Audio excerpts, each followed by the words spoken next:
In this video, I am going to show you how to remove write protection from flash drive USB. Are you facing the disk write is protected error on your flash drive USB? Here's how to remove the write protection. Type disk part in the search bar and press enter. Next, type list disk and press enter to display a list of available disks.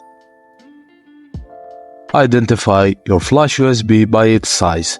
After you do that, type select disk and your USB number and then press enter.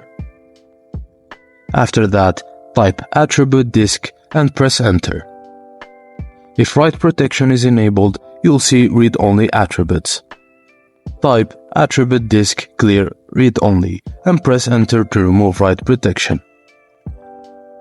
After you do that, type attribute disk and press enter to verify that write protection has been removed. If the above steps don't work, check the provided link for alternative solutions. And if you lose any data when removing USB protection, there is a link in the description to recover your data using a tool. And that's it guys, thank you for watching and please don't forget to like and subscribe for more.